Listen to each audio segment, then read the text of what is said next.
over 50 years.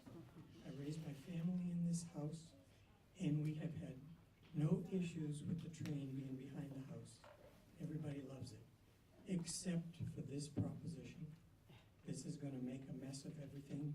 It's very ill-conceived, and it's just this project.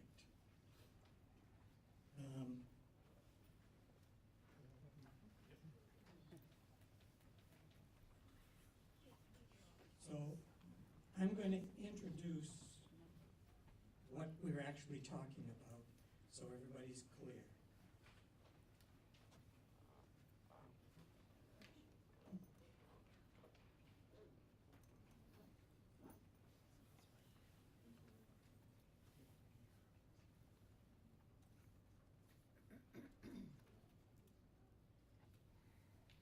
MBTA has a plan for almost a mile of new track through residential and conservation areas. There are better and cheaper and faster choices readily available that we'll point out later on. He wants to install it from just north of Woburn Street. The train depot is right here, and Woburn Street is here. And this is Vine and High right in this area. All of the yellow is the proposed turnback siding that they want to put in. So it goes from just north of Woburn Street to just south of Willow Street, almost a mile. The proposed siding, the wording of the MBTA is to turn trains around. So what they want to do is pull into the station, drop off passengers, drive up onto this siding, wait for a train to come down from Haverhill, pass it. We don't know what it does here. It might go straight to Boston. It might stop for passengers at the depot. But then this train is going to turn around and come back. And just for people that aren't familiar with trains, you don't have to turn a train around, you don't make a U-turn like you do with a car. To turn a train around, the engineer goes from the front of the train, walks to the back of the train, and it's turned around. That becomes the front. You can drive a train from either end. So they're talking about they need this siding just to turn it around.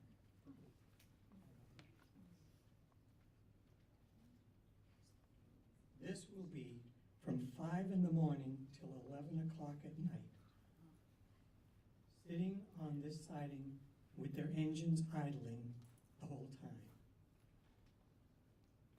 We'll have, and this siding goes through, this is conservation land, and this is that new area that Reading just spent $5 million remodeling. Came out really nice, by the way. You should pass by there if you can. They're going to park the engine right here. This side is a bird sanctuary. It's within 600 feet, roughly 600 feet of Austin Prep. There is a stream that goes down here going to the wetlands. Tannerville, Reading Housing Authority, is in that area. Parker Middle School, with its athletic fields, is in that area. And this is more wetlands and another small stream.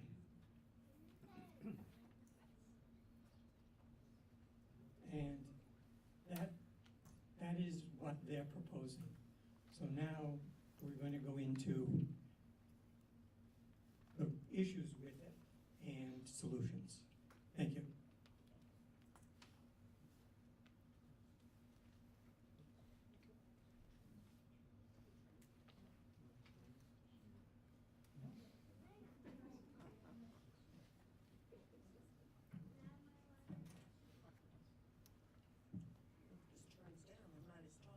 Welcome, and so exciting to see how many people came out for this, especially considering the day. And it really shows Reading cares. We have not had the opportunity to really speak to people for more than 2 minutes apiece, either at conservation meetings or at selectmen meetings. So we are very, very pleased to be able to tell you what the issues are, what our recommendations are, and where we are in the process. This started when we first got the letter from the Conservation Commission, and I'll say we, because in passing out letters to neighbors, probably the 2nd of January, we found out a lot of people who do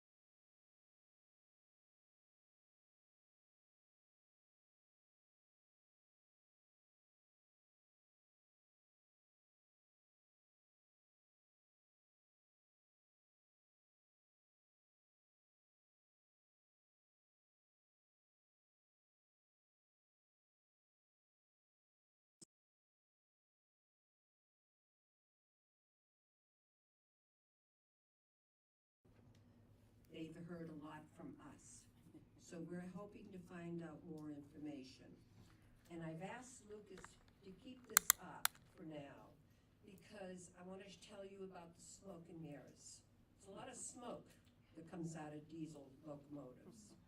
And unfortunately, what we've been told by the MBTA is there is a lot of smoke screen. We've been told, and I posted up so you can see visuals. I'm a visual person. What the issues are when we started out handing out notices, and I want to thank all the volunteers that have been handing out all those pamphlets, over 450. And it's not just to the residents in that area. It's to all the parents that bring kids to soccer school, to the soccer field, kids that go to the Parker School, anybody that is part of the Reading community should be concerned about this. I started out with letters to the neighbors, and that's when I found out that residents, butters, never even knew what I was talking about. I assumed the town did, and kind of criticized the town not having a department or a person who oversees new development and why they weren't doing anything. And then found out they didn't know about it, only conservation. It shouldn't be that Reading just has to care about conservation. They should care about all the residents.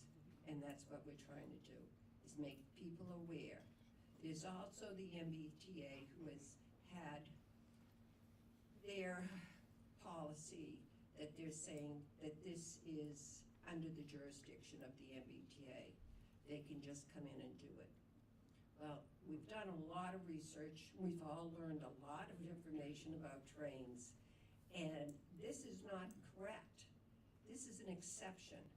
This is not an essential job that has to be done by the government. This is an extension of it. So they really should be asking for permission. Just because they own the track doesn't mean that they shouldn't be looking at other things. We've seen a lot of court cases.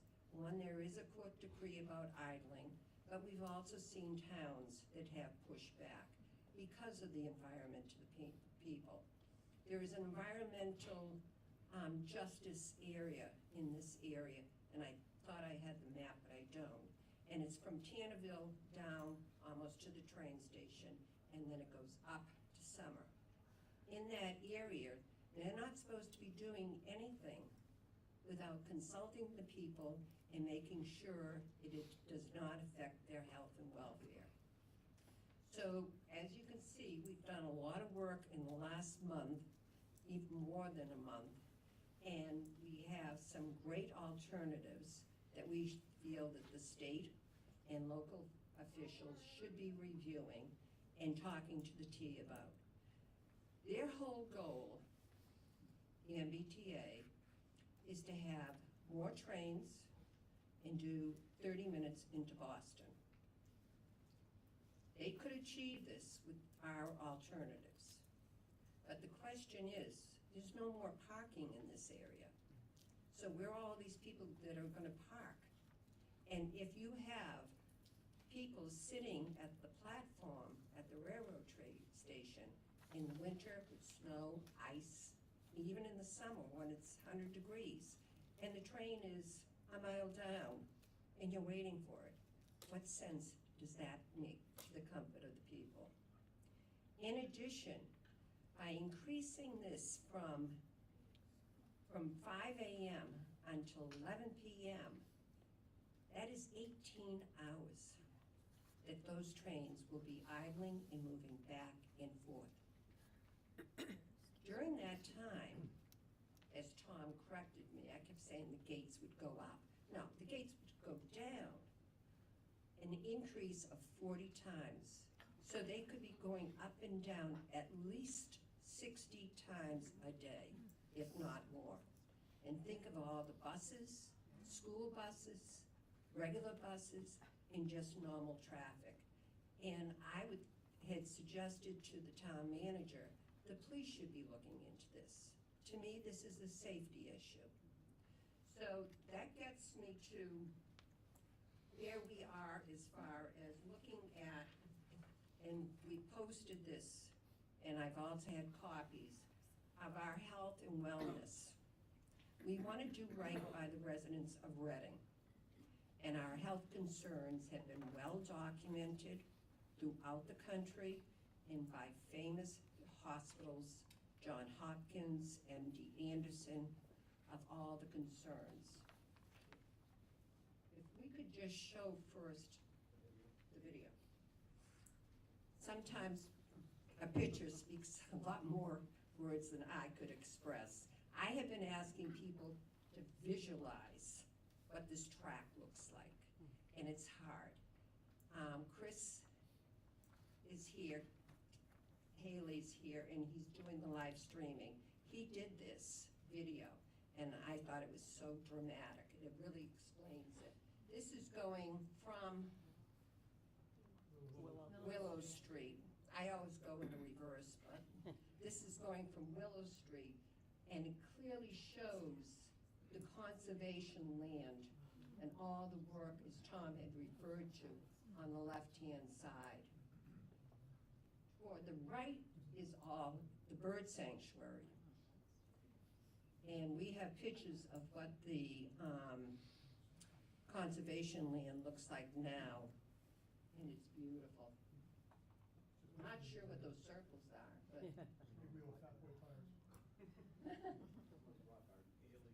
But as you go down, and this is the bird sanctuary. Chris did a great job labeling everything for me.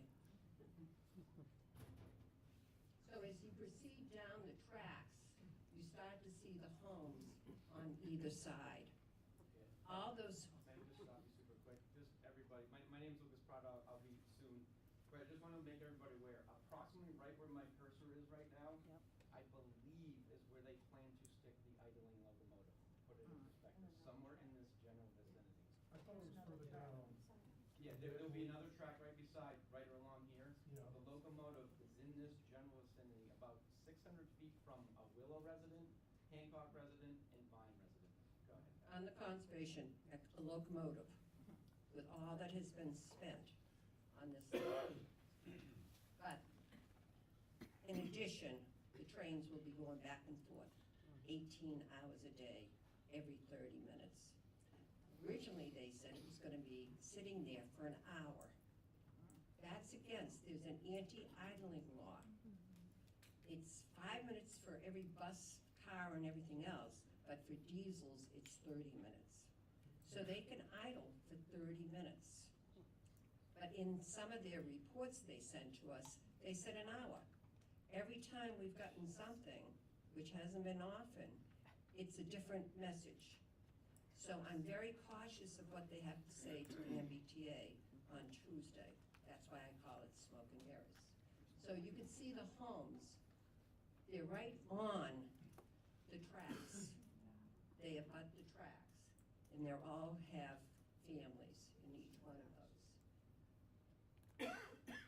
And my house is one of them, and my neighbors. Now, they want want to put it on the left-hand side of those tracks.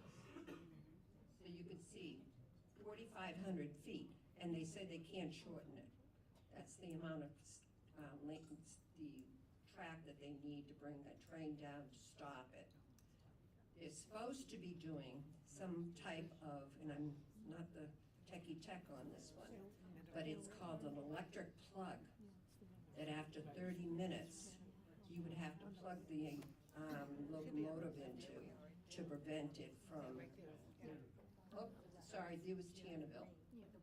This is right there. Tanneville is sitting on the old Reading Highlands train station. There was a train station there, and they sit on where the train station used to be. So, and there are 80 units in there of elderly and disabled that don't have a say in this. And somehow, I think that's okay. So as this goes along, and it goes all the way down, and then remember, I don't know if this shows the gate or not, the gate going down, up, down, up, down. We'll do the questions at the end. So going to the health benefits or the health issues that we have to be concerned about is the diesel emissions and what they has done with the studies to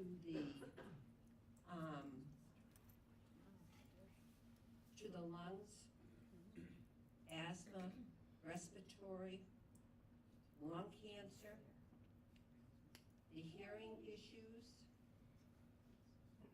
headaches, vibrations. I don't envision the vibrations I felt in my house the other day from the earthquake. But my first thought was that a train? My house shook.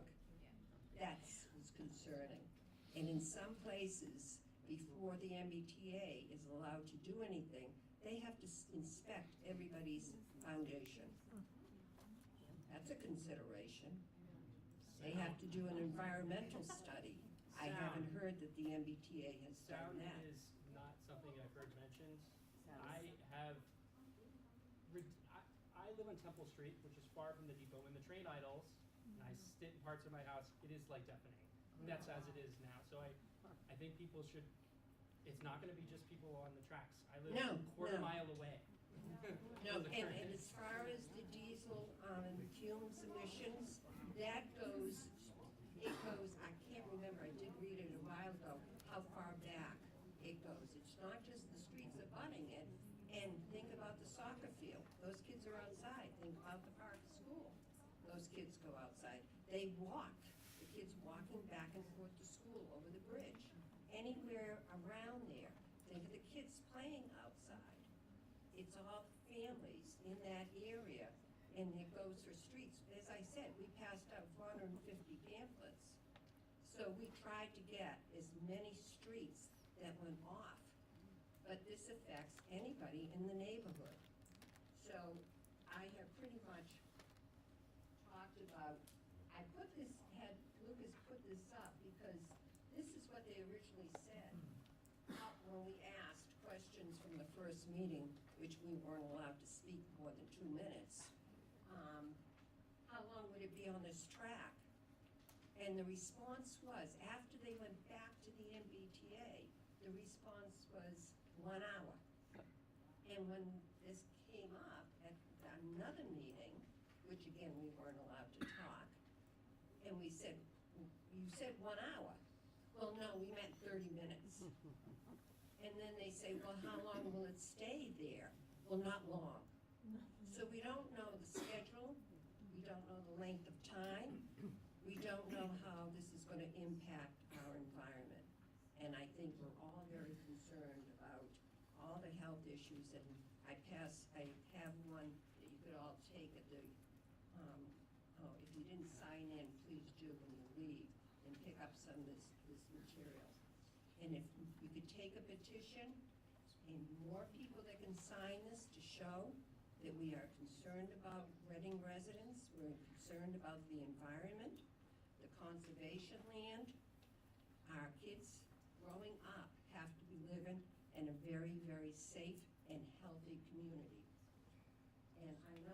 gone on. But we are very, very fortunate that today we have a student with us. Caden has given us the honor of appearing at both conservation meetings and selectmen's meetings. He is in the 5th grade at Barrows School, and they are learning about the ecosystem. He is a very good friend of Tommy, Carrie's son, and heard me talk, and he asked me, what's the story about the trains? In a few minutes, I gave him a little summary of it. All of a sudden, he started telling me about all his concerns, about playing outside, about the conservation, and I said, you know what? We need to hear from the youth. They're the ones growing up with this. So he spoke very eloquently at both meetings. He's been very helpful in the classroom along with Tommy and we are very pleased that he's going to speak to us today. Caden.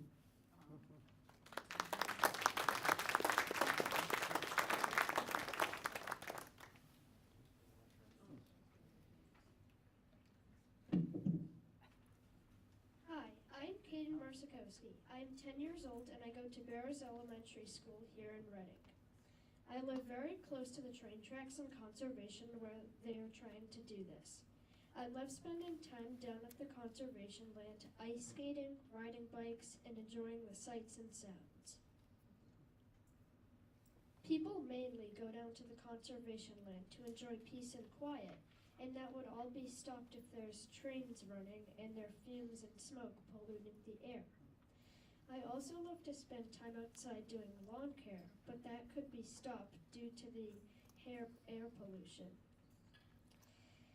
In the spring, my grade is going on a field trip to the conservation land, but that might have to be changed due to the air quality and noise.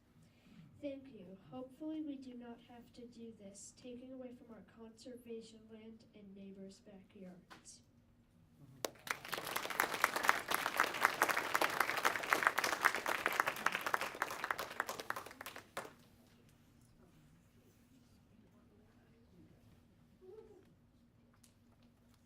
Good afternoon. I'm nervous. Before I get into, I have a presentation. I want you to know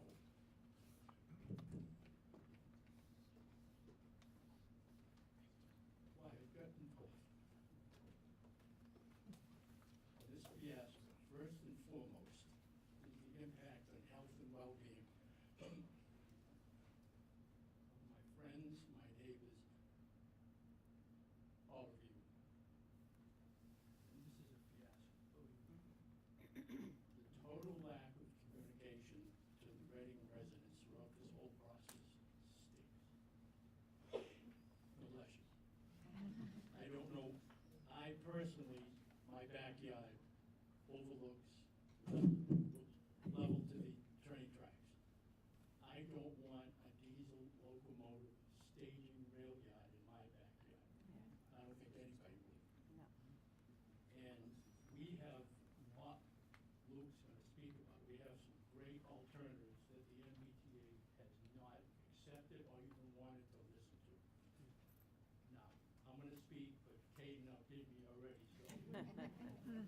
My name's Jim Riley, 87 Hancock Street.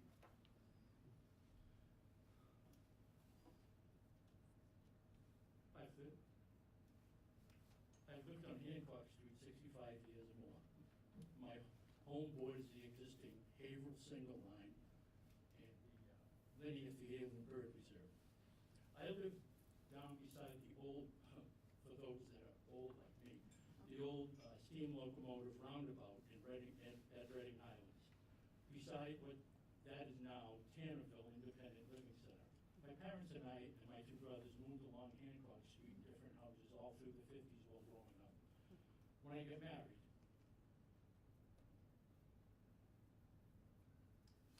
my wife and I had the opportunity to build a house on 87 Hancock Street in 1982. I 3 kids grew up in Reading and enjoyed the linear field and bird reserve conservation land. When we built our home, we knew that the train tracks were there and trains were going back and forth, and we accepted that. The issue today is this proposed MBTA second rail turnback track will run for 4500 Street from Woburn Street to right before Willow Street crossing. The minimal written information we've been given by the Conservation Commission, by the MBTA to the Conservation Commission, and discussed in Reading Select Board meetings, infer that the diesel locomotives, trains will be idling for a minimum of 30 minutes, but as you saw what Pat put up, upwards of an hour at a time when this program first starts. That's over 10 hours a day, 7 days a week, all day long. The MBTA verbal statements are that if accepted by the Conservation Commission, and I want to clarify something for everybody. We've been to the Select Board, Conservation Commission, Climate Advisory Committee, you name it, we've been to every commission in the town. That the only people that can accept or reject this proposal from the MBTA is the Conservation Commission. If this thing is accepted, they want to start in April of 2025. Very short.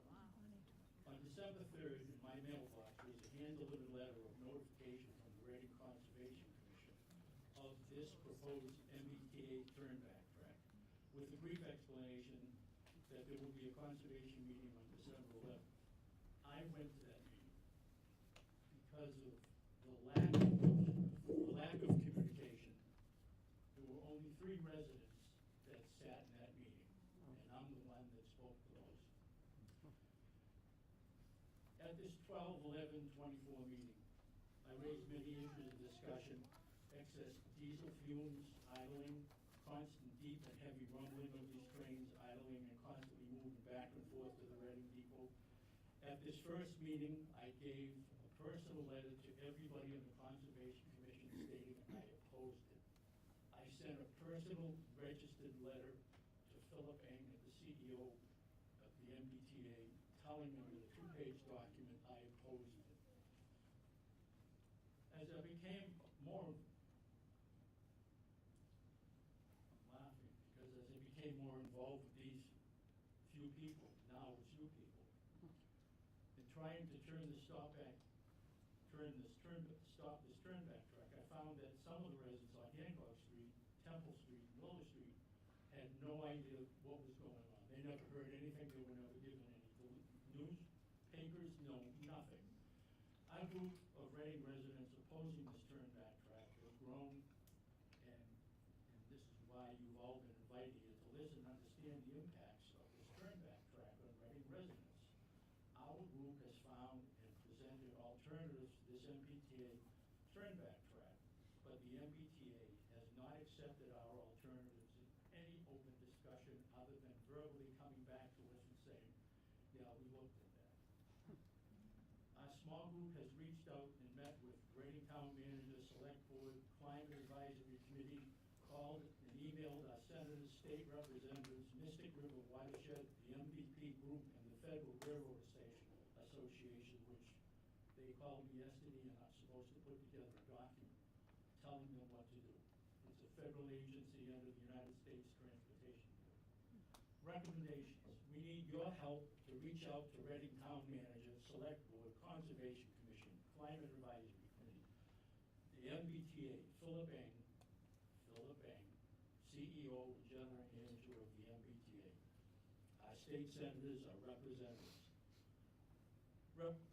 Representatives of the town, we have to state there's an opposition to this turnback track, not to railroad,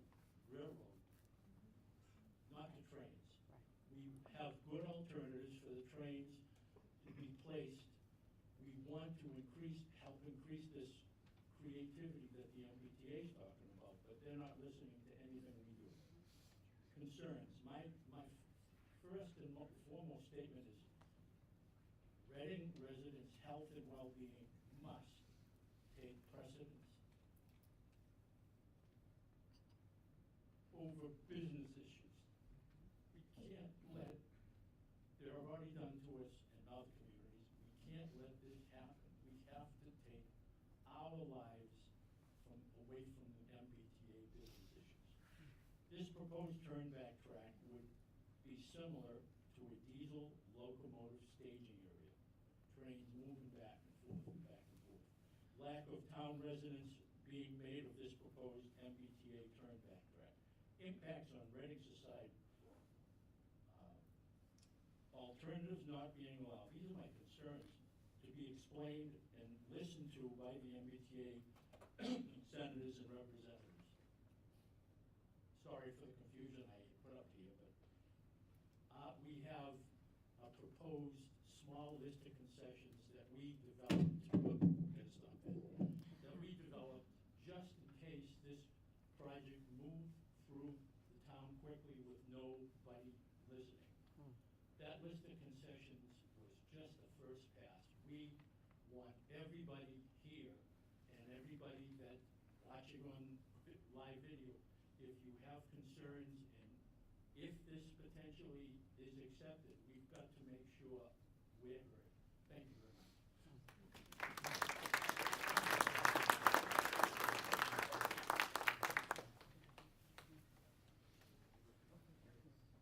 In the back, we have a boilerplate message and emails and phone calls to make to both local and state, and we gave a sample of what could be said when you're doing that to make your voice heard. The town manager said to us, we had an hour meeting with him, and he said, we're hearing you, which is a good thing. We just need more, and the petitions. Thank you.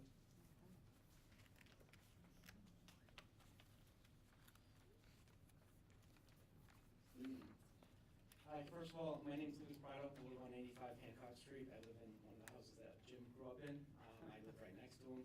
Fantastic person, Jim, nice job. So first off, before I forget by the end, and if it doesn't get mentioned, I just want to throw it out there once again. First of all, thank you. As you've heard from all my, I keep saying colleagues, but friends, friends have developed now in the neighborhood. We're looking for a voice. We have yet to really get a strong voice. We asked for the select board to be on their agenda. They're not even sure if the citizens can be put on the agenda. So in other words, we can present this to an even bigger audience than yourselves.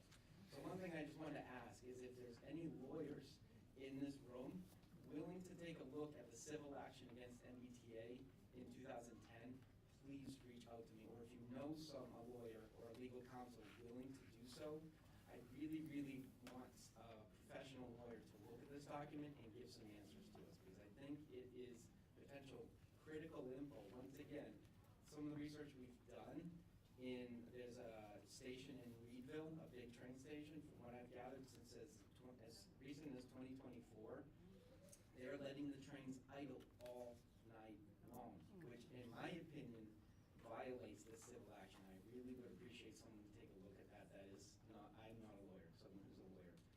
And the other thing too, just to reiterate, we have sign-up sheets in the back. Anybody that wants to get involved, it's been a group of 5, it's starting to spread. We need this to get as big as possible, and if it does, we need help. We definitely need help.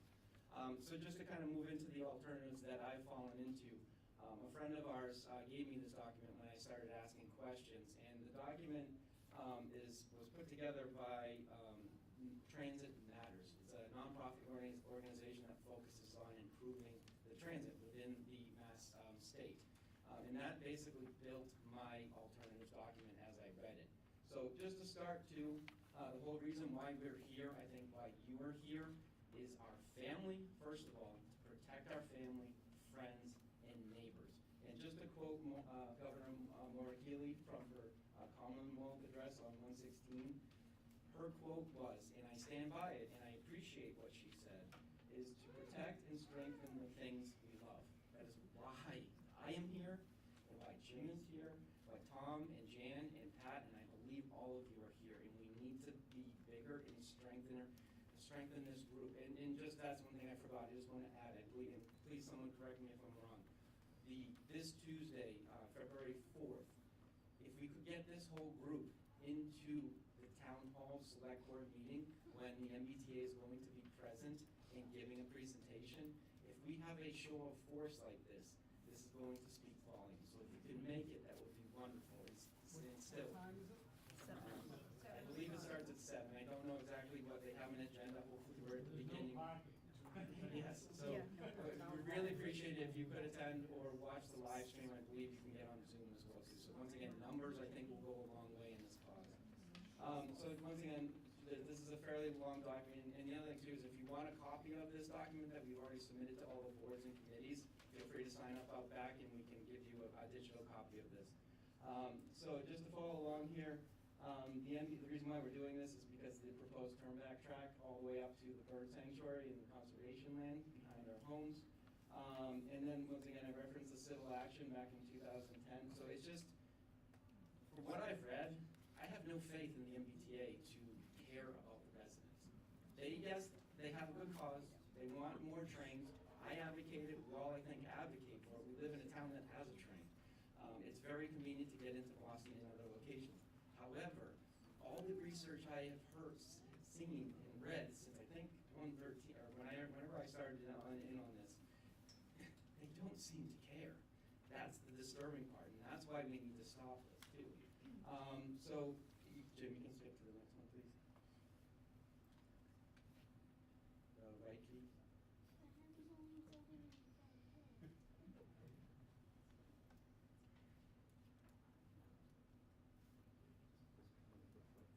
So I have a bigger schematic of this, but this comes from that the Transit Matters document, and once again, where I built pretty much most of this. But what you can kind of see here, so North Station's here, Reading is there, Haverhill's there, Lowell's over here. What this document proposes, and it's really awesome if you read this, and I recommend if you get the document, there's a hyperlink in it, and it'll take you right to their document. And what it ultimately recommends is that the Haverhill line be pushed over via, there's a Wildcat branch, it's just north of the North Wilmington Station, which allows the Haverhill line, which actually I think the Haverhill line uses quite often instead of the Reading line. It kind of uses both at the moment. So they recommend shoving the Haverhill line over to the Lowell line and go as far as saying eliminating service from that point there where they deviate to go to Reading or go to the Lowell line. They say to get rid of service between those locations. So just think about the big picture of this, and I'll get to it at the end as well too. Think of how many road closings will not happen in not only Reading, but it also benefit Wilmington. You're talking about, I believe it's 10 road closures, I have it somewhere else in the document, between Salem Street in Wilmington all the way down to Ash Street in Reading. So there's a huge benefit for not just Reading, there's other communities as well too. Go ahead and just left click, or right click, I'm sorry. You can skip this. Next one you can. So the first alternative is the easy solution. It's infrastructure that is already in place. A lot of you already probably can visualize this. That's Market Basket. I think everybody knows that. And there's that building that has Liquor Junction. And then also south of there to the right is 55 Walker's Brook. So what we propose, the first easy alternative, because there's already infrastructure in place, is that the train can actually go south across 28 Ash Street and do its turnback function there, go back into the station and come on back and go to pick up the passengers and then be on its way to North Station. So there's just an immediate solution that they can actually use right now. Go ahead to the next one. So just to show you the current infrastructure that's behind the Market Basket area. So there's two switches on the north side. That's looking towards I-95, which all you are familiar with. And then this is the new crossing road, just showing once again, there's not only 2 tracks there, there's 3 tracks in that general vicinity. So once again, cost savings, infrastructure already in place. Go ahead, Jim. So the next alternative 1B, sorry for the 1A and 1B situation, but the 1B is a very interesting solution. So what we propose is just here, can't see, this is Route 28 Main Street, okay, downtown. What we propose is just northwest of that location, they put in a switch, which they want to now put in a switch beyond Woburn Street to do what they propose. We propose to put that switch just northwest of Main Street, carry it over Washington Street, which would mean Washington Street would have to be double track. So instead of one railroad crossing, there would be two rail crossings at that location. But there's, in this location, there's 1,600 feet, oh, Jim, if you could, oh.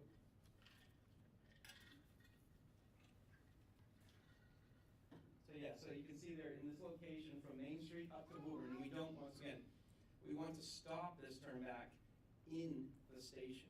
So in other words, it won't even cross Woburn Street anymore. And if you think about it, like, to the idea, if you actually get rid of that section from Reading up to Wilmington, you won't have Woburn ever closing again. That's, I know, a dream, right? So potentially they do leave the track going up to Haverhill, so you'll, but at least have a lot less frequent road closings at Woburn Street and all the way up to Wilmington. And you think that what Pat said, potentially 60 road crossings with their proposal. And this is what we're trying to get information out of, which it's been sparse. It would be nice to have an actual schedule so we could actually do some numbers on how many road crossings there will be. So just getting back to this, Jim, you can go to the next one. So as everybody knows, I'm sure some of you here probably take the train fairly frequently for your job. I don't, but I used to drive by it all the time. And the nice thing about the Reading station, as you can see, there's a gaping hole here waiting for the track. Like they said, back in the 70s, there used to be two lines going north and south. So it's ready to receive it, and the turnback track function will actually happen at Reading station. And Pat had, like she had mentioned before, she came up with this idea, and it's perfect. Once again, I don't take the train.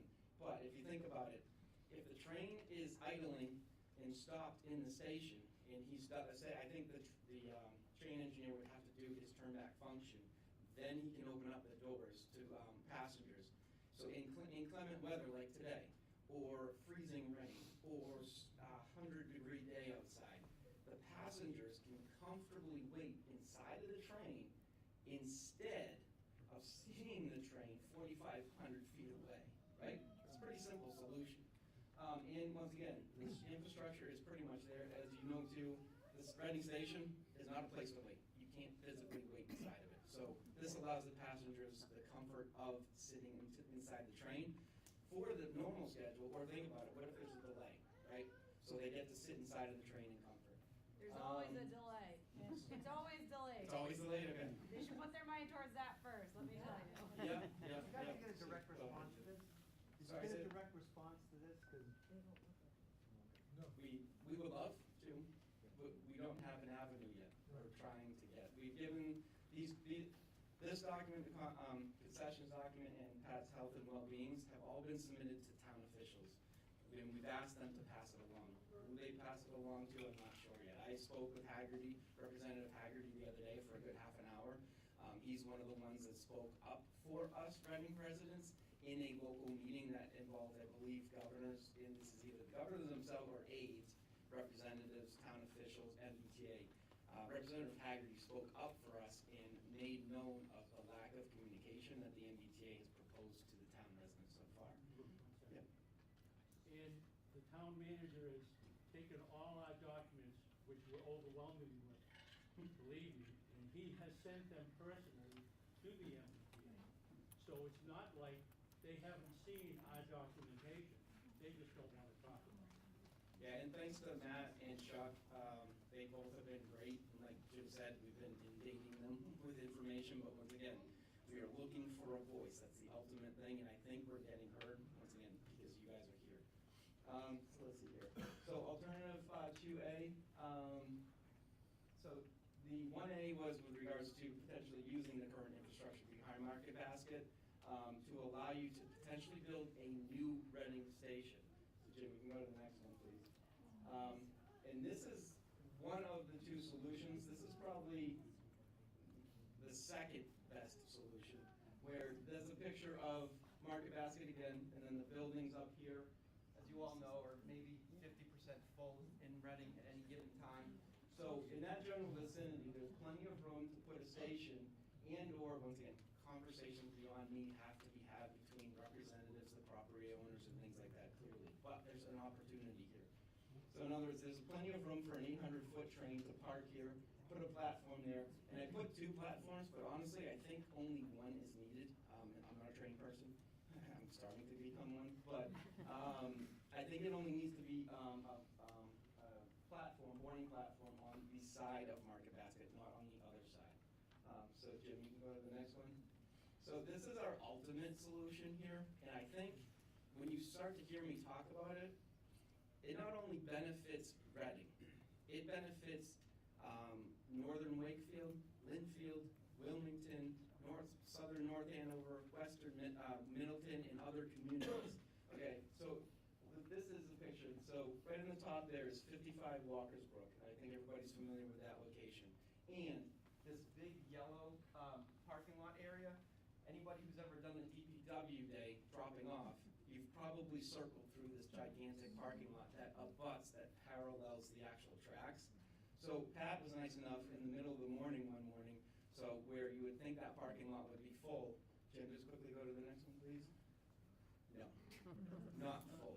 So once again, I have no idea who owns this property, but just proposing something for our representatives, our senators, our governors, the people that care about the bigger picture, not just Reading, they care about Reading, but the other communities around here. Jim, if you can go back to the next, the previous one. I counted all the parking spaces, there was 250 empty.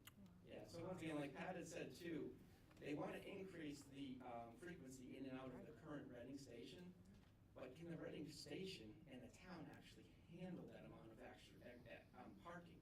I don't personally think so.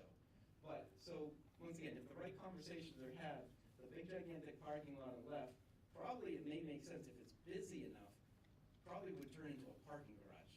Because I think just the grade level parking may not be enough. But, so you say you either do it at grade level or a garage, but also there's this other yellow strip here, I've been told is an old water pumping station that I drove by it probably a couple of weeks ago when I started getting involved and took a bunch of pictures. Completely vacant. So if the right, I don't know if Reading owns it or if I've heard National Grid may own it, the right conversation, oh my God, conversation. too many things in my head right now. Conversations can be had. That also could be turned into, as long as, once again, I know there's conservation land around it, but as far as I know, all the way up to the actual tracks, there is no conservation land. It's all white. If you, I have a map, it may be outdated, but the map shows white all the way to the train tracks. So once again, another potential location for parking and another section of the actual boarding platform. And you could even go as far as turning that, I honestly didn't even know there was a Walker's Brook. There is an actual brook there.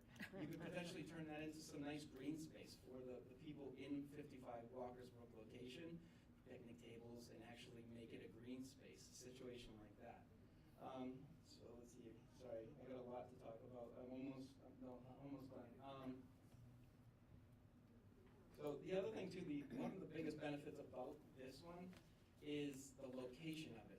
This location removes the idling train the furthest from any resident's home in Reading for any of our alternatives. Their proposal and all the other proposals that I put here in the alternatives document. So that's really the ultimate goal, right? Getting this idling train away from residents' homes. You can go ahead to the next one. And that's one, next one, Jim. So alternative 2B is if tied to alternative 1B, if you do the turnback track function inside of the current station.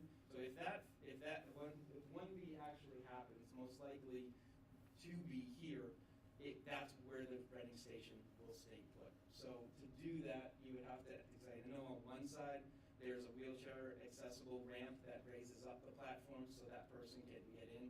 And from what I've read, it's actually more efficient and more safe for all passengers to just walk straight into the train instead of walking up the stairs. Go ahead, Jim. All right, so Going back to the train station, what I forgot to talk about in the slogan there is the person representing the MBTA currently for this new proposal in 2021 in a written document proposed for 1.5 to 2 million having this new track at the station? Yeah, it's the same gentleman, What Alistair happened Sayers. in the last couple of years to change it? And what they're proposing on the new track, they're saying anywhere from 20 to 50 million. It's an You go to the last one, Jim. So once again, just this gets to the benefits of the reason for moving the actual station to those other potential 2 locations. So like I said here, it eliminates 10 street level crossings all the way from Ash Street in Reading all the way up to Salem Street in Wilmington. And don't forget too, they plan to close, in this theory or solution, they close the North Wilmington station. Wilmington has a second station, so I'm not too concerned about that. They can have their discussion if they have a problem with that. But that North Wilmington station, from what I've seen, only services 58 passengers a day. So once again, it would eliminating those 10 road crossings would alleviate traffic congestion, improve safety throughout the towns of Reading and Wilmington. Property values could potentially go up. If instead, the alternative, the worst case scenario, the reason why we're here, if they get their way, the MBTA, property values could go down. Ease of access, this is a big one for all the communities. So I'm sure all of you are familiar with Oak Grove and Melrose. Great station, difficult to get to, right? My wife used it to get into Boston for a show with the girls the other night. It's a great station, but it's not easy to get to. However, if you think about, if you move it down to that water pump or 55 Walkersburg Road, how long is it gonna take you to get off of 95 to get to that location? And if you think about it as a Reading resident, you are now potentially taking all that other community traffic out of Reading and pushing it down closer to 95. So it benefits them for ease to get it, and it benefits us as Reading residents getting some traffic out of the streets of Reading. Here. So the other thing too, the Linfield and Woburn Plazas that you guys are all familiar with, that's kind of the vision of this possible location, 55 Walkersburg or Market Basket. If someone has the foresight, the owners of this property, you could turn it into that. Put the parking garage there, put the apartments there, and put the shops right below it. It's just, there's a lot of land there, I think, that has a lot of potential for this solution. It could be added tax revenue, at the end, please. Added tax revenue, potential location to help Reading's accept the MBTA communities law, which I believe I talked to one of the select board members, we already meet, but it could be another solution to help that. Go ahead, Jim. So once again, adding the parking garage at 55 Walkersburg would help, and I think, once again, they want to put more trains, that's going to be more people parking their car. And it could alleviate, so you guys know the whole pay for parking thing in Reading, right? I'm sure not too many people, residents are too happy about that, right? So I envision if you move all that parking down behind Market Basket or 55 Walkersburg, you could then reopen up all that parking to be free and allow your residents to use it easily, and also fellow other communities could come and probably more frequent the businesses in Reading, because you turn that parking back into non-paid parking. So once again, that's the wetlands there. So this is the water pump area. So there's clearly wetlands around it, but in this map, once again, I have a date, 2010. I don't know if it's up to date, but the white is all the way to the tracks. So that tells me you could have a parking lot all the way to the tracks in conjunction with an actual boarding platform at that location. Go ahead, Jim. So the current parking, that whole situation.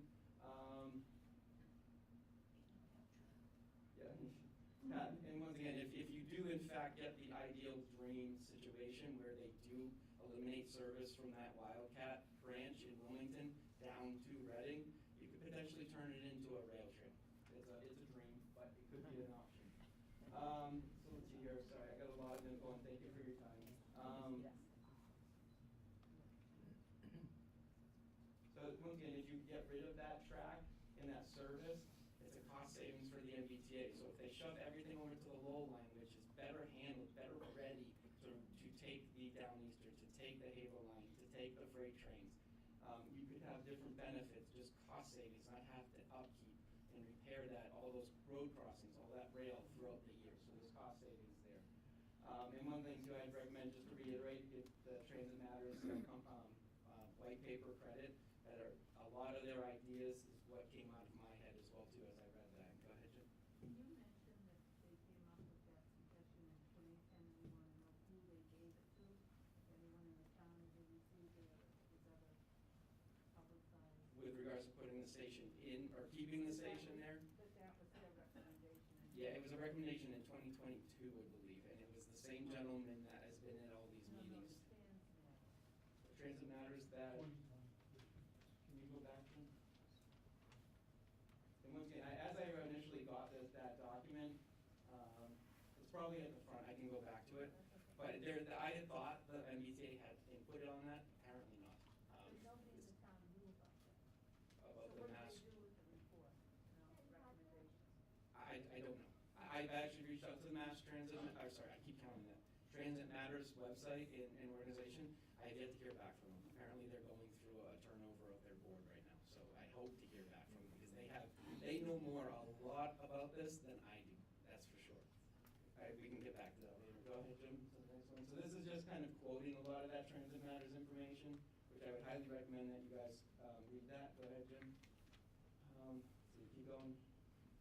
So this is just once again to reiterate that is a bigger schematic, just to show you, as you come down the Haverhill line, the Wildcat branch in North Wilmington allows the Haverhill line, which it currently uses, and is faster for the Haverhill line, to use the Low line. And then that would, once again, on the right there, with the red arrow, proposed closure, which all of us would love, right? And Caden would love, right? Playing in the conservation land instead of an idling train right there. Or Joseph, one of the gentlemen in the office, in the audience, took a video, and you get that train just barreling down there if you're sitting there handling a frog and the train barrels by. So that would be an ideal situation. Can it happen? I'm not sure, but it's an option. Go ahead, Jim. So this just got me thinking too, I tossed it in here with regards to moving the Haverhill line and the Downeaster and freight trains over to the Low line. I was curious on how many road crossings the Low line has. So once again, if you think of that schematic we just had up there, at that point where the Haverhill line would go to Wilmington, the Low line, or down to Reading. So if you're on the Low line, it's 7 crossings from that point all the way to North Station, and 4 of those are actually in Wilmington. Actually, I honestly think number 5, so maybe 5, it's a big business crossing. It's just their entrance street that crosses the tracks. So there's only 2 road crossings on the Low line, and it's both in Medford. And I looked at it, it's just probably just infrastructure. They can't raise the train up and get people underneath it. It's just too populated. But then if you look on the right here, that's from that same point where the train would deviate and goes down to not North Station, just to Oak Grove. So from Wilmington to Oak Grove, just north of Oak Grove, you have 20 road crossings compared to 7 on the other side. So this is another factor too. Has the MBTA reached out to the police and fire in the town of all these different, so it would be, for us, it would be Reading, Wakefield, and Melrose. Have they reached out and let them know, and this is where we need a schedule, how many more road crossings and potential traffic jams you are causing for those residents in those towns for this? And Jim, you can go to the next one. So just to add on top of that, there's a reason why Oak Grove, from Oak Grove to North Station, there's not a single road crossing. There's one reason is obviously safety for the 3rd rail. It's electrified. It's a problem, right? However, the other thing is road crossings. Do you think they could actually handle, I'm not sure how many, I think it's every 15 minutes or even maybe quicker than that for the Orange line. They cannot hit that service speed if you have road crossings. So just something to think about as well too. Go ahead, Jim. So this is one thing I just threw in there. Sorry, group, I didn't let you know I did it this morning.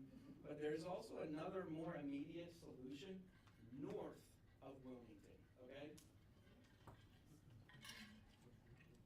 Sorry. And I promise I'm almost done. So there's a 4th situation. So this is that Wildcat branch right here. This is the Reading branch right here. Here's that intersection, okay? So right at the intersection, one track. From here north, there's 2 tracks, okay? And just I just Google mapped it. We're on, call it 950 feet from the closest resident home. And that's the closest location. They could park here. This is an industrial zone here. This is I-93 right here. There is plenty of land up there where, instead of doing the start of this 30-minute train offering, why not do it in North Wilmington Station? And you have that already. And that's an easier solution than south of Ash Street. I understand south of Ash Street option is a logistical nightmare for the train operator and us residents. It will cause more things. That's not a problem, and it's already there. Go ahead, Jim. So just to piggyback, Caden, thank you for the pictures, appreciate it, Lori, and Joseph as well.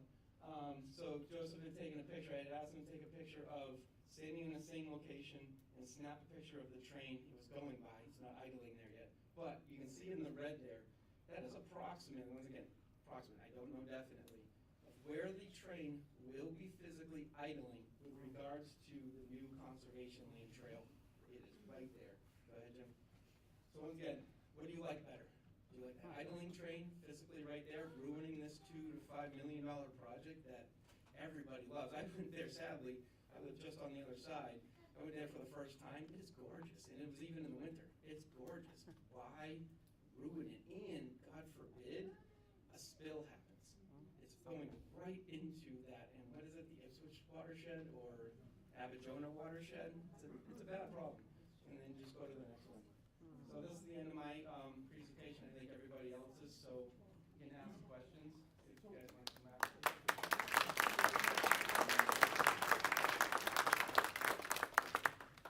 So does this seem logical? Absolutely. One of the things somebody asked me, we don't have anything written on any of the documents where the petitions go back to. So I can give you my email address.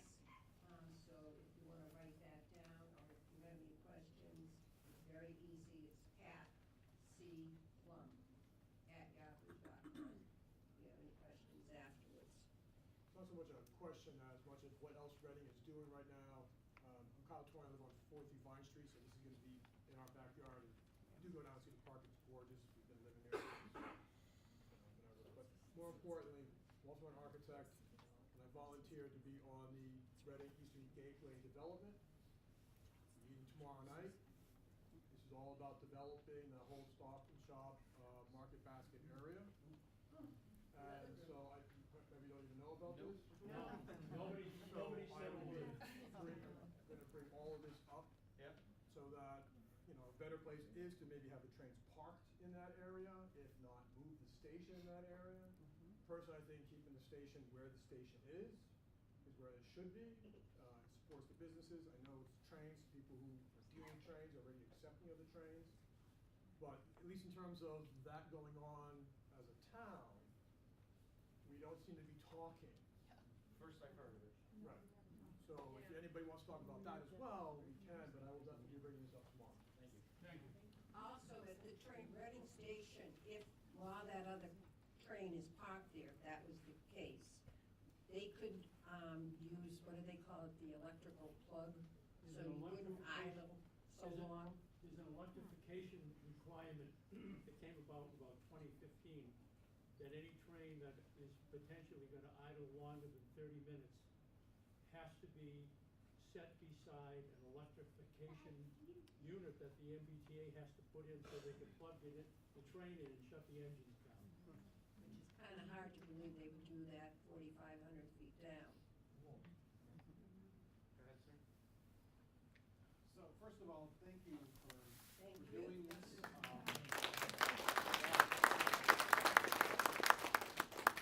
You really didn't have to go as far as you did. You had me at diesel fuel. And I don't think you really need to convince anybody. I mean, I think we're all here because we're adamantly opposed to this. So what I'd like to see is we need to develop an action plan, right? It's not enough to voice our concerns. We need to put together a way that we can effectively change the outcome of this. And first and foremost, we have to get the conservation committee to say no, Right. to not approve. Right. That's, They won't even let us speak. Well, I appreciate everything, and once again, it started with myself, well, it started with Jim and Pat, I think. I don't, Tom, let me know if you guys were at the first meeting. But, they attended the first meeting, I attended the second meeting to support my neighbor Jim. And then I just, ever since I got home that night, I haven't stopped. And then Janet and, Tom as well too. So we've been doing a lot of work, and it's that small group of 5 has been, there's definitely a bigger group than that. But what we're looking for, so like you were just saying, is we need help. We need it to get bigger. So there's a sign-up sheet in the back for signing up for this alternatives group, for the health group, or the. If we're gonna start in April? yeah, when's the next conservation meeting? Well, It's the the- 27th, I think. But they're the meeting- MBTA just responded about a week and a half ago saying they'll come to the select board meeting. Yesterday, after we did days of presentation to make sure you people understood, the MBTA provided to the town manager a new document that we've been looking for. Bear with me, but it's a marketing scam, and it's not anything that's gonna change what they wanna do. It's rather what we can't do. I And- told Jim and the others, it was an insult to us. But the town It manager was. Right. has the select board, the climate advisory committee, go down through the boards. Basically said, we can't do anything. Right, so the only people, I heard you earlier say the only people that can do anything is the conservation. So whatever the MBTA says to the town manager and the select board is immaterial from where I sit. Right? It doesn't matter. No, because it's- truthfully, what we can do is because we are being heard through our state and local officials. The state, really, we have a list in the back of all the state people, the reps, the senators, the governor. These are the people. They hear us.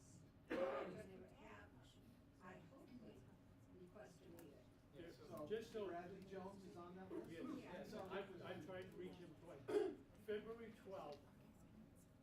4th, the MBTA committee to come to the select board meeting. Yeah, please show up if you can. Okay. I think force The numbers Conservation speak Commission, a lot. Conservation Commission told us that last week's meeting was, they were not gonna discuss the MBTA issue. This week's meeting, they're not gonna discuss the MBTA issue. It's every 2 weeks, excuse me. February 12th, the MBTA committed to come to the Conservation Commission. They've only shown up video-wise. One time this person came. Yeah. But February 12th is when the MBTA is coming to the Conservation Commission. Yeah, so just to answer you, what I would say, until we can get a meeting together with, once again, sign up please if you wanna join and be part of this. We've labeled it the concession, once again, we're a group of 5, we're doing the best we can. Is concessions the right idea for this group? Maybe not. Ideally, yes, stop it, but before we can get that group together, please reach out to the Conservation Committee, on their website, go to that Conservation Committee, and all their contact info is right there. Please, start hammering them. Other cities and towns have been successful. For Braintree brought it to the mayor. The mayor met with the MBTA and got the trains moved. And you thank the residents. Go ahead. There are other places, Gloucester, Gloucester and Rockport. They have gotten lawyers. We shouldn't have to get lawyers to have them do the right thing. Hi, I'm a resident of Hancock Street, and this is terrible. I grew up in the city and moved to the suburbs to get away from all this stuff, and now it's gonna be in my backyard. I'm wondering if you've gone to media, Boston-based media. I reached out to the Boston I Globe. team, I've yet to hear from them, but. The IT? Yeah, I team, and feel free, if anybody wants to, pepper, should do it. more people that hear it, the bigger it's gonna get. Like, today is a perfect example. Do you have all of this information in one place that we can share? I work in media. Yes, so like one of the sign-up sheets back there, and once again, with regards to the concessions, we need to kind of talk about that a together, but we know there's things that we came up with that some people may not agree with, so I think we kind of send it out. I don't know if we maybe should at this point until another concession group gets together, but if you sign up out back, I'm more than happy to send you my PDF document of what I talked about, and Pat, I can send yours as well too. I mean, I just will say that media is going to be most interested in the MBTA not being fiscally responsible. You know, the health and wellness of a community, yeah, they can get on board, but leaning into the fact that they're willing to spend an extra $13 million that isn't necessary, I have a feeling that that would be a With his Yeah. proposals Way more that than you that. have, I feel like that this guy is like showing us other solutions. I mean, to save all that money, it's just like, The Chronicle No said brainer. they send a tour of the product. Go ahead, ma'am, I think I saw you for a while. Or No, this either way. one, yeah. go ahead. Hi. Have you been in touch with the GIS supervisor of Reading? What is GIS? I'm Okay. sorry. Geographic Information Services. No. And anything you're putting together in terms of maps and all, I would say sit down with him for a few minutes, make sure you've got every detail correct. So that the MBTA doesn't find fault with it. He knows where everything is in Reading. Yep. Another point I want to make is, there's a safety issue here. You said, a piece of paper, I think, said there could be 80 more crossing stops a day. And then I think you said 60 when you were speaking, but that's a lot. We are fortunate to have a fire station on each side of the tracks, but they're not equipped identically, and sometimes they need to get equipment to the other side of the tracks to supplement whatever equipment they already have there. With this many more crossings, you may find that emergency vehicles, police vehicles, could get hung up in traffic, despite the fact that we have the Mineral Street Bridge. Yep. You never know what'll happen. So Chief Burns is a very easy person to talk to, very sensitive to these sorts of things. So I may bring it up with him in any case, but I think getting an ally in the fire department and probably the police department as well, talking about safety issues would be very helpful. He said he would talk to the chief of Sorry? police. We did talk to Matt the other day, town manager, about this issue, and he Yeah. said he would talk to the police. I said, we'll talk to him. Yeah, But, never you know, hurts to go fire directly. department is not looking at it. Talk to the chief directly, chief of police, talk to the fire chief directly. I've got to email him today or tomorrow, so I may go ahead Have at it. and Well, mention this. any suggestions, recommendations on how to get it? And help. And We help.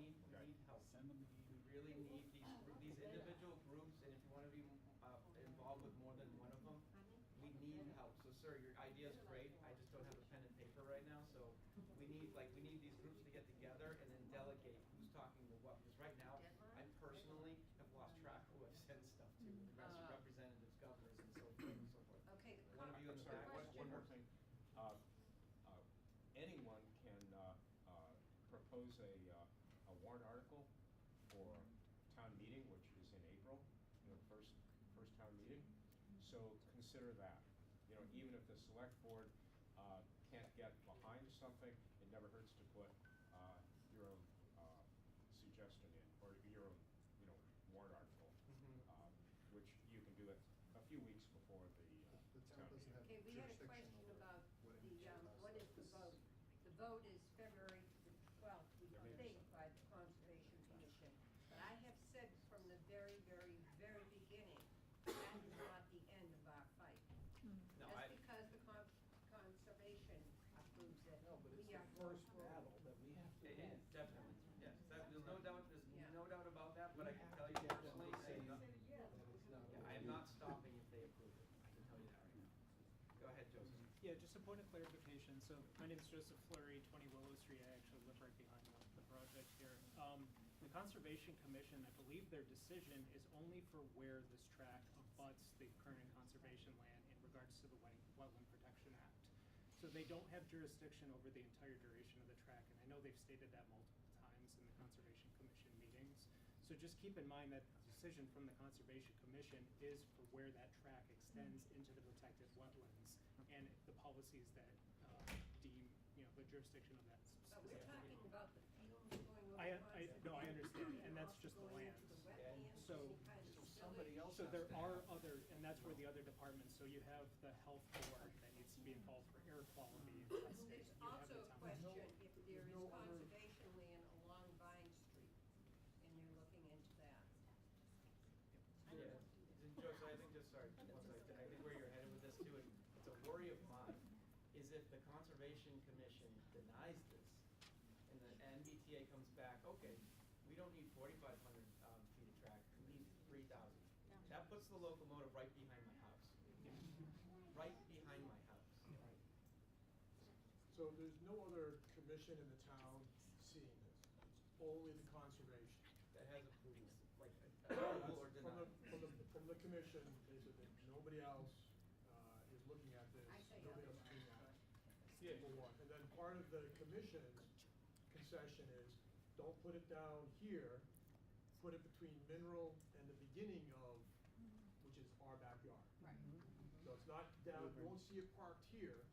Their concession is to park it down behind everybody's house from Mineral to where it starts here. And all the people. But there's nobody else seeing this. The commission's the only one that has any authority to try to say something. And that's sad.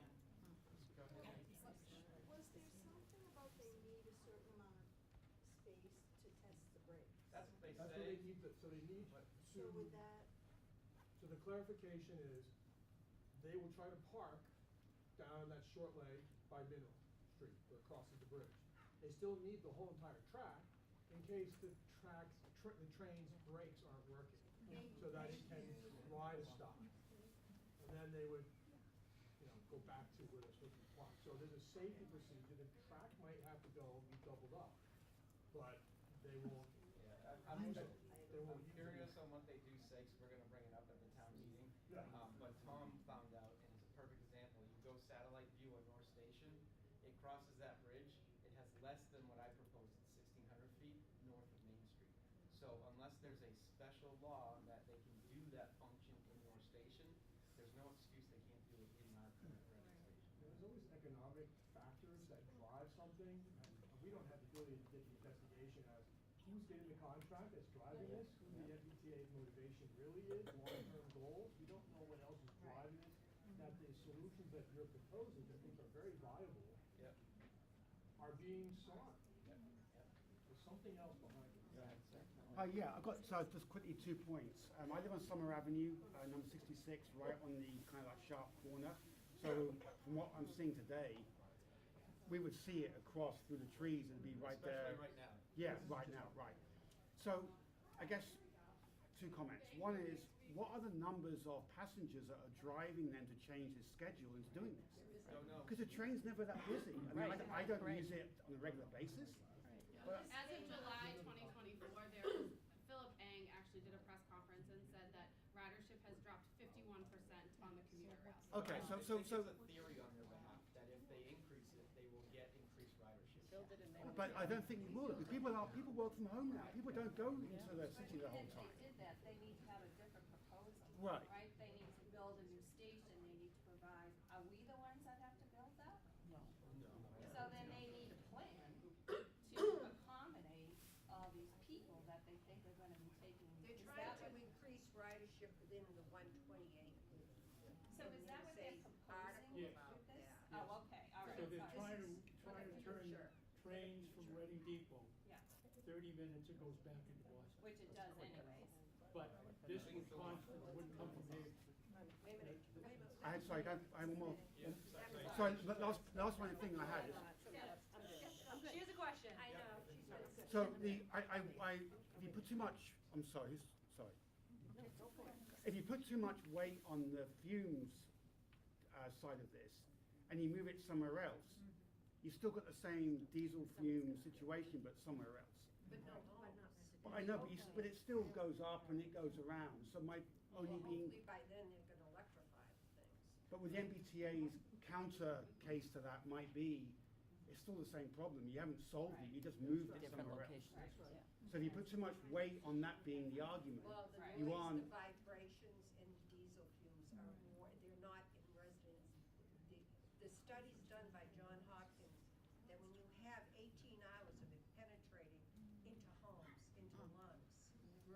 Right. industrial. Most of the train stations that you see at North Station, South Stations, they aren't around residential areas. But if you move it down to the station by itself, and so you still got houses around by the station, But and then there's down a- to Ash Street, you're they still can gonna have that same electrify thing, that. right? Those plugs, they can do that there. Right. Yeah, there's Power supposed, once again, supply. it's a 30-minute law. This is where if someone's a lawyer or knows a lawyer, please let me give you that civil action. Because inside that document, if the engineer or the train is gonna idle beyond 30 minutes, you're supposed to turn the engine off and plug it in. So be it in the conservation lane or at a station, they're supposed to be doing it. I personally, from what I've read, believe they are completely disregarding. Okay, okay, all right, thank you. Okay, that yeah. woman's right there, the woman. Sorry. Can I, go ahead. Hi. I've been trying. I'm Stephanie Wilkins. I'm at 105 Vine Street. You probably all know us because we have two Great Danes that we walk along. So we are right on the tracks. And one of the things I think about, and I'm hearing all the fume stuff, which is so concerning, but they're also proposing on the schematic that the propane tank is gonna go right behind our house. So it's a huge propane tank that's gonna be, and so that's the other thing, is that what safety measures are gonna be set up for that? You know, that's right in residential, that's not electrified. So that's a huge concern for me personally. And the other thing is, I hear about the money piece of things. Can we present them, like, I know we've been talking about like what it's gonna cost, like what we're saying, like what it would cost with what we're proposing. Because right now it sounds like they're just not listening to anything, the ideas, but if the money were to talk, would that help? Like, you know, if we were to say to them, look, this isn't gonna cost you as much, or this isn't, you know, would that help? I don't know. So those are my two. Yep. Thank you. Unfortunately, like we've all said, we have been going to all these meetings. And what we're allowed is 2 to 3 I know, minutes. you're not allowed to say And we're much. not allowed to, except for the climate people who let us talk, Yeah. is to let, and the MBTA is gonna get an hour I know. on Tuesday. And we're not allowed to do that. Something is wrong. For sure. There is a public comments section. And that's it, 2 Yes, to and 3 that- minutes. But it's And 2 tell minutes, you- yeah. We should be able to make our very clear, concise points. We should just be organized so that each one of us can make a point or double down on saying that point. Right behind it. We should Well, be if able to make everybody that got up 2 and minutes. did 2 minutes, that'd be great. At one of the last select board meetings ago, Yeah. they stood up and said, there was a crowd, and they said, we're only gonna let 2 or 3 people talk. Yeah. They would not let a crowd talk. Hence why we're here. There's a lot of speculation about what the MBTA is gonna do on their side. It seems like we're kind of guessing at this. Does anybody know anyone who works for capital and projects in the MBTA? You can go on LinkedIn and search your network for people who formerly worked at the MBTA or currently. Maybe somebody here knows somebody, has a connection. I feel like there's just a lot of, we're like just really guessing. What are their plans? Because this ties into some larger strategy. We have no idea. This is maybe one little point on a grand scheme. And hopefully You know. Tuesday, the 4th, they will add that into their presentation. I'm But looking I through agree. to Yeah. see who I know, because that to me, I feel like I would just be guessing at what is important to them, right? Because it sounds like they're not really willing to listen, and it makes sense. I mean, they've got a lot going on, and people probably complain about everything they do, right? More trains, that's loud, I don't want that. I don't want to turn around my yard. There's so many things they do that impact people. Yep. I would just say, understand where they're coming from, and maybe there's something we can do that Yeah, will no. be reasonable. Well, the town asked them for material for their meeting on Tuesday. We saw the material that they presented. It's all a business. It's a business. It's nothing to do with. Exactly. Right, but that, What I'm saying is understand, like, if we understand a little bit more about their process, it would go a long way towards being able to push back on them. If we come at them with alternatives and they're like, listen, we've thought about all the, they probably thought of alternatives we haven't even thought about, right? In other words, like, they're not probably gonna wanna listen to our plans, they're the professionals in their eyes, right? We're coming to them, so how can we speak in a way that they will hear us? I'm just saying, like, I don't know the answer to that question, but if we can find someone who does, that would go a long way. The only reason they're even speaking on Tuesday is because the state and local people told them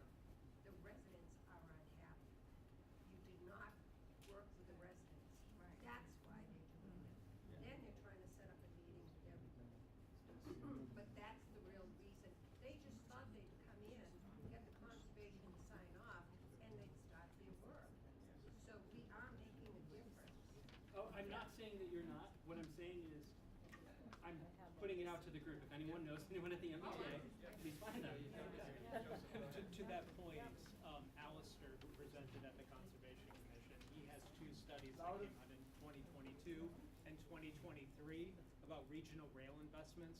This ties into the electrification project from 2035 to 2050. Which is a good Those thing. documents do exist. Lucas, I'll send those to you. I think you might already have them, that talk a little bit about the transformation of this Reading Depot turnback track and how it feeds into the broader plan from a fiscal perspective. But case in point, outreach to the community from the MBTA has only been through the Conservation Committee at this point, and what we found in op-ed articles from the last 3 years. So that MBTA does need to spend more time understanding the community issues, and we need to understand what is their 30-minute goal? How is that being measured? Yes. So is it the turnback of the changeover for 30 minutes? Is it the 30 minutes from Reading Depot into North Station based on what we have currently, which is 33 to 39-minute service when it's actually on time? So is it even feasible with this turnback track where it is to hit their 30-minute target, or do we run the risk in Reading of actually losing accelerated service because they just say, okay, Reading, you're not going to actually get service anymore. It's going to be pushed to Wakefield as the terminus point for this track. So that, we need to kind of understand that from They still MBTA. can do express trains like they used to. You could, but they haven't. They haven't confirmed that. The gentleman from Ipswich. I want to say that I'm very proud of my son. My wife. I really feel for you guys. You guys have to do something. And my question is, February 4th, the MBTA is making a presentation. Yes. Are these people allowed to ask questions after they make a presentation? There is gonna be open forum, but how many minutes each person has, I have no idea. And that's why I asked the select board to actually be put on their agenda. And the question, we've got the answer, we're honestly not sure if a citizen group can be on the agenda and basically give this presentation, like the MBTA is giving a presentation on Tuesday. Why can't we have our own time and give our own presentation? Everybody in here, you must know your select people, select men, select women. You have to get on the phone and call your select person and tell them that I want to ask questions Tuesday night to the MBTA. If you don't do that, then them as a board, probably very good people, but as a board, they're just gonna go according to what they usually do, not allow many questions from you guys. You have to call your select people and tell them that you're coming en masse to the meeting to ask specific questions to the MBTA. Thank you very much. Go ahead. Yes, if I could, just to that, the best approach is for you to send like 5 or 10 questions, and I will ask them. They might not, I might not be able to pivot on the fly with your answers that you're going to have ready to go, because I've only been a part of all of this and a couple other emails that you've sent. But if you put together a list of 5 to 10 like hot questions that you want answers to, I will ask them myself. Because I understand it's difficult in any setting. It's not the chair. It's just in general to be able to navigate everyone who wants to have their piece and say, etc. The biggest thing that you can do is fill the room up with this many people. In the 3.5 years that I've been involved, I have never seen this many people come to a meeting before for anything. Christmas tree, menorah, MBTA. This takes the cake, and this was organized by you, not by the town. So the biggest thing is to pack the room. Hopefully the MBTA is in person as opposed to being on Zoom, so they can really see the effect of this. That's it. Just send me 5, 10 questions and I will get them asked. You can bring signs, yes. But Who are you? What's your role? I'm on the select board. Oh, you are? What's your last name? Haley. Okay, thank you. Thanks, Chris. Your name and Oh, yeah. I'm usually incognito on things. I don't. Chris Haley, I'm on the select board. And believe me, you might be used to status quo, people saying yes to whatever. If anybody knows, I'm the one that does not say yes to things. That's right. I actually speak up and voice my opinion. So, Thank you for being here. of course. I mean, it was nice enough to come here and Yeah, record absolutely. us, and he's the one who did the drone video too. Yeah. Go ahead. I'm Bryce Sheeny on 15 Hunt Street too, so we've enjoyed this talk quite a bit. Not as much sitting in rooms for 2 hours with the two little ones, so thanks for bearing with me here.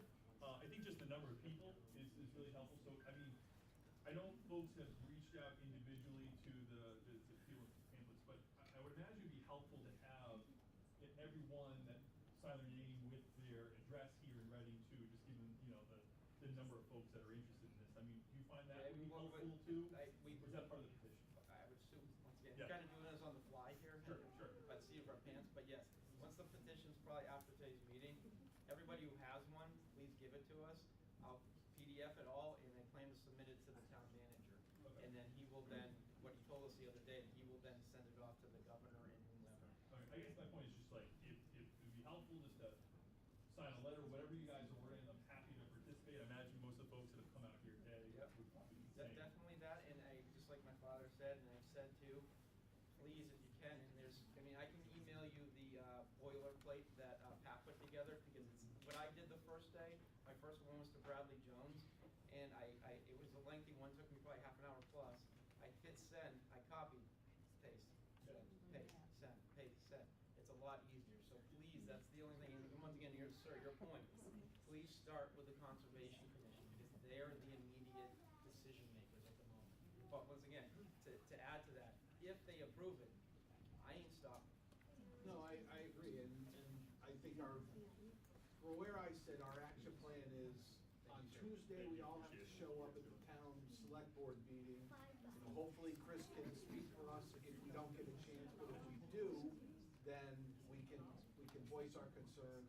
And then we have to bombard everybody that has a potential say in this with our feelings and our thoughts and our objections, if that's really what we have. We have to talk to Bradley Jones first and foremost. We need to get that guy to show up at one of these meetings, because when we had the MBTA communities issue, he was nowhere to be found. We did invite all.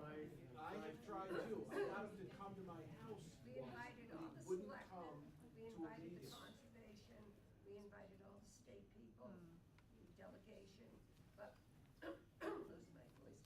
Matt said that we can do an online petition, so I'm gonna start looking into that. That might be better to get more signatures. That would be great to tell the parents of Parker, to get them to sign, because you've got people that live on the other side of town, but their children go to Parker. I've also communicated with the superintendent and the chair of the school committee. Okay. And they responded to me about their concerns about the school and the soccer field. So families, anybody that we can reach out to. They need to know. So what is our timeline, Pat? How do we get them to halt and put a stay on it until it gets squared away? I mean, it's the Conservation Commission at this point, right? If we get the Conservation Commission to stay, or whatever it's called, they're the ones that can keep pushing it at this point in time. But if they just give in and say yes to them. You're gonna Yeah, start hang on, doing it in April. I believe, again, he's worked for the climate, or on, sorry, climate. Yeah, hi, folks. My name is Yana Pilavsky. I'm with Climate Advisory Committee. So we are going to, as a committee, having an impromptu meeting simply to draft and then vote on advocacy towards the Conservation Commission to push off the vote, to push it back farther until we get as residents, until we get some additional information. So we are doing that on Wednesday. I don't know, we as a committee will have to vote on this, right? But I can't imagine it not moving forward because we're having some emergency meeting just for this specific purpose. And so we will be requesting the Conservation Commission to punt the vote. You, as residents, are also fully capable of emailing the Conservation Commission and asking for them to punt the vote on this topic until you obtain more information. That's something that you could do by accessing their own, the website. If anyone doesn't know how to do it, just ask me, I can help you navigate. It's very easy, yeah. You should be able to reach out to them and just simply request that you want more information, more time. They have pushed back the conservation vote on this, that they were supposed to be voting on it this week. They pushed it back so that they could have the residents, the MBTA come to the select board, so the conservation knows this is a big issue for the residents. They're there all the time, so you know that. But I think that's great if you could, everybody could get it, could keep pushing it, so they can't make a decision right away. And that gives us more time. I know one of the select board asked at one of our meetings, how much time do we have? They want to get involved, but they need more time. I believe it's the white hat. Was it the white hat? Do you have a question? Or? Was it? Sorry. I just wanted to clarify. So first, thank you for doing this.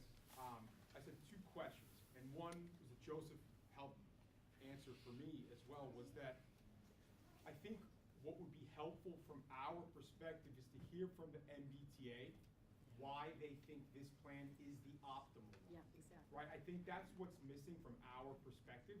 And again, we're not, as the gentleman over there and over there both said, none of us are experts on this. And so I have to imagine that if we could come with all these proposals, and they would be able to say, well, not that because of this, not that because of this, not that because of this. We need to hear from them, and that's what I'm going to forward to Selectman Haley. Thank you for that suggestion. The question is, why is this the optimal plan? Right? I agree. And then the second question I have, again, it's just a concern, is that if it's 4,500 feet and parking right there besides the conservation land is where the optimal plan is, and the conservation says no, right? We don't give you approval, and then they come back and say, well, we don't need 4,500 feet, we don't need 3,000 feet, and all of a sudden the trains are in our backyards. Yeah, that's what I'm terrified of. Right, and so that's my only concern about then what, right? Like then we've sort of, gone down a road, we played our trump, we played our conservation card, they've said no, and now we've got an even worse scenario. So I think what we need is we need clarification, and that's why I will send to you, thank you, Chris, for being here. We need clarification from the MBTA about why is this plan the plan they would like to move forward with, and then we can respond. So if the ask from the Conservation Commission, it sounds like shouldn't be vote no, it sounds like from this gentleman, it should be delay the vote so that we can get more information. And there's also the issue that along Vine Street, there is water, and that could be deemed to be conservation. So even if they say no for the conservation land, that would block them from Vine Street because the conservation land there, and they would have to put it somewhere else. But that's not in writing. That's not, So we that's need what we're time. trying to get more. We need time. I think the proposal, what are they proposing, is what's the short term, what's the long term, is very concerning when you speak about this new state, like, their thought process is, they want a lot of people to take their train. They want it to start in Reading. They want it to be faster. That's the big picture. What's the big picture? The little turnaround thing, that's part of their big picture, but there could be we could poke holes and stuff like, okay, 10 years from now, you want this to happen. You're spending this amount of money for that, but then you're gonna spend this amount and this amount and this amount. Why not just do the big picture? Like, what is it? And 2 years ago, it was Actually, side by side, why not get 2 tracks at the station? Right, and then we can say, okay, if you wanna do that, then you need to be electrified and, I mean. So what you're saying, we should be doing a 2, 5, and 10-year plan from the MBTA. Oh, God. Should They hear should it. be able to No, tell us I'm what their serious, plans because are, yeah. we can't get a 30-day plan. No, I know, but now they know, and now we have somebody, and they're going to the board, and because of you guys, now they know they need to start bringing stuff to the table. And telling us what it is. So they do provide, they do provide some information about future plans and the motivation behind this. We received this information, or the town has received this information yesterday. Okay. That's not helpful. No, it isn't. So what we are going to be doing on Tuesday, of course, as a community, is showing up to the select board and asking our questions before they provide us with additional information. They're going to then go through their presentation and say like, oh, we've addressed the community's concerns. There needs to be, as been suggested, a better understanding why they're doing this and a follow-up, a meeting with MBTA representatives where the community can voice their concerns and have a back and forth, a dialogue, as opposed to like, here's some preemptive questions and we're not armed with enough information at this point. Right. There's I too much think ambiguity. I think they are having it. I saw something in the town manager thing, minutes or something about they're gonna have an open forum for the Yes. town of Reading on February 23rd, I think, at the Pleasant Street Center. Absolutely, and until we're done with this. Right. That's the first time we've heard of this. No, I know, but that, they just put it on Facebook, sorry. It's the It's- manager's minutes. I Yeah, think, is where manager's they're- minutes. But also in the manager's minutes, the line that you Yeah. said was the benefits of Yeah. the Yeah. turnaround. So I think Right. that highlights the other positions Right. in town. Yeah, well, right, but, Well, but we haven't gone there to. But that delays the vote by having it on the 23rd. Yeah, so we just push on it, push on it. So one of the concerns that they've been trying to boil the frog here. And where is it gonna be? 23rd is a Sunday. Pleasant Street. Is that true? I just said the 23rd. Okay. Sorry. Firehouse? But I know it's Yes, the old firehouse. Yeah, the old, that's No, I haven't heard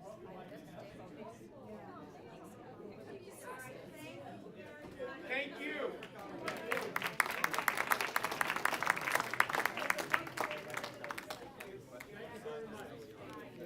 The zoning information had a lot of people in it. I'm sure you were at some of those. Chris, thank you. Sorry, I didn't know who you were. That was all. So I preferred that. That's, one. yeah. No, it's very good. Yeah. These are all color back. I used to be talking with him and stuff, and that's color back. So I was emailing him. I don't know. I think you got a shot. When I came here, I did not expect to see this. It's a random meeting on a Saturday. You know what I mean? Like,